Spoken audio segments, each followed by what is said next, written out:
क्या गांधी जी सही थे या फिर भीमराव अंबेडकर साहब सही थे?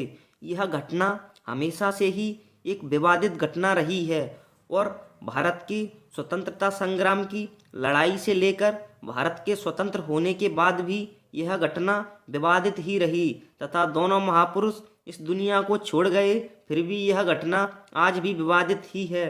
कुछ लोग गांधी जी को अच्छा बताते हैं तो कुछ लोग अंबेडकर को अच्छा बताते हैं, तो वहीं कुछ लोग दोनों को अपनी अपनी जगह सही बताते हैं। अगर अंबेडकर साहब की पृष्ठभूमि के बारे में बात की जाए तो अंबेडकर साहब का जन्म मध्य प्रदेश के इंदौर के महू में हुआ था। उनके पिता रामजी सकपाल अंग्रेजों की ईस्ट इंडिया कंपनी में एक सैनिक के पद पर तैनात थे। अंबेडकर के पिताजी के 14 बच्चे थे। उनमें से अंबेडकर साहब इकलौते थे जिन्हें कि स्कूल में पढ़ने का मौका मिला। लेकिन जब अंबेडकर साहब स्कूल में पढ़ने जाते थे तो उनके साथ वहाँ तमाम तरह के अत्याचार होते थे। जैसे कि अंबेडकर साहब को पूरी क्लास से अलग बिठाया जाता था। उन्हें किसी भी अन्य तरह की सुविधाएं नहीं थीं जो कि स्कूल के अन्य बच्चों को थीं। अंबेडकर साहब को अपने खुद के बैठने के लिए टाट पट्टी भी नहीं थी। उन्हें बैठने के लिए भी घर से ही कुछ ले जाना पड़ता था।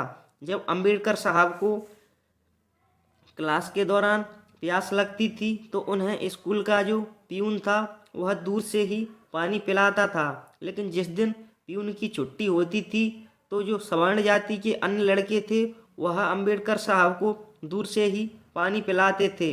अगर दूसरी तरफ गांधी जी की बात की जाए तो गांधी जी का जन्म गुजरात के पोरबंदर में एक प्रतिष्ठित परिवार में हुआ था तथा उनका जन्म सवर्ण जाति में हुआ था। गांधी जी विदेश में भी पढ़े थे तो वहीं अंबेडकर साहब भी विदेश में पढ़े थे, जिन्हें कि बड़ौदा के महाराजा ने स्कॉलरशिप के बल पर विदेश में पढ़ने के लिए भेजा था।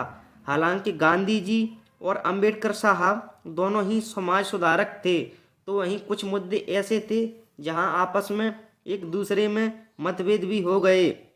सबसे बड़ा मतभेद यह था कि गांधी जी जाति व्यवस्था से जो छुआछूत है उसे ख़त्म करना चाहते थे, जबकि अंबेडकर साहब पूरी तरह से जाति व्यवस्था को ही खत्म करना चाहते थे। हालांकि दोनों ही दलितों की स्थिति सुधारने में पक्षधर थे। इसके अलावा महात्मा गांधी ग्रामीण अर्थव्यवस्था की वकालत करते थे। वे पूर्ण विकास के लिए गांव का रुख करने के लिए कहते थे, तो वहीं अंबेडकर साहब शहर पर ज़्यादा बल देते थे। ग्रामीण भारत जाति प्रथा और छुआछूत के मुद्दों पर अंबेडकर और गांधी की पहचान एक दूसरे का विरोधी होने के लिए बनी। हालांकि दोनों की कोशिश देश को सामाजिक न्याय और एकता पर आधारित करने की थी और दोनों ने इन उद्देश्यों के लिए अलग अलग रास्ता अपनाया। जब अंग्रेजों ने मुस्लिमों को, पारसियों को, ईसाइयों को अलग अलग तरह के अधिकार दे दिए, जैसे कि जब भी चुनाव होता था तो जो मुस्लिम कैंडिडेट खड़ा है तो उस एरिया में जो मुस्लिम कम्युनिटी थी वही उसको वोट दे सकती थी। इसी तरह सिख कम्युनिटी के लिए भी ऐसा ही कर दिया गया था। तो अंबेडकर का भी मानना था कि दलितों के लिए भी ऐसा ही किया जाए, लेकिन गांधी जी इसके विरोधी थे। गांधी जी का मानना था कि अगर दलित हिंदू धर्म से अलग हो गए तो हिंदू धर्म धीरे धीरे बढ़ता चला जाएगा। और इसी तरह अंबेडकर तथा गांधी जी में दिन प्रतिदिन दूरियां बढ़ती गईं।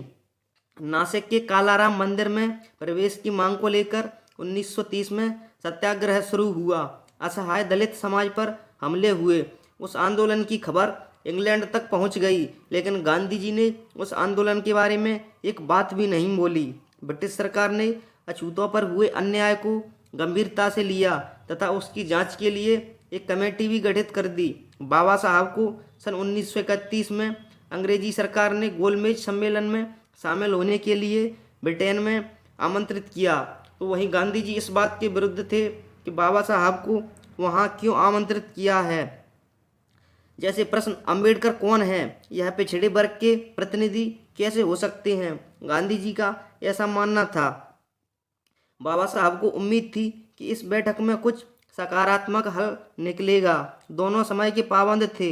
योजना के मुताबिक अंबेडकर और गांधी जी वहां समय पर पहुंच गए, लेकिन गांधी ने अंबेडकर की पूरी तरह से अवमानना की तथा अंबेडकर और गांधी जी की उस मुलाकात के कुछ सकारात्मक परिणाम नहीं निकले।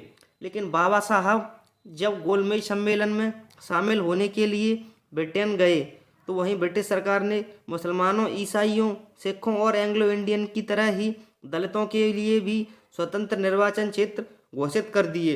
इस बात से गांधी जी नाराज हो गए और गांधी जी सन 1932 में आमरण अनशन पर बैठ गए और गांधी जी की तबीयत दिन प्रतिदिन खराब होती गई तथा अंबेडकर के ऊपर दबाव बनाया जाने लगा कि अगर गांधी जी को कुछ हो गया तो इसका जिम्मेदार अंबेडकर होगा तथा भारत में जहाँ भी दलितों की बस्तियाँ थीं वह जलाई जाने लगीं और दलितों पर तरह तरह के आरोप लगाए जाने लगे।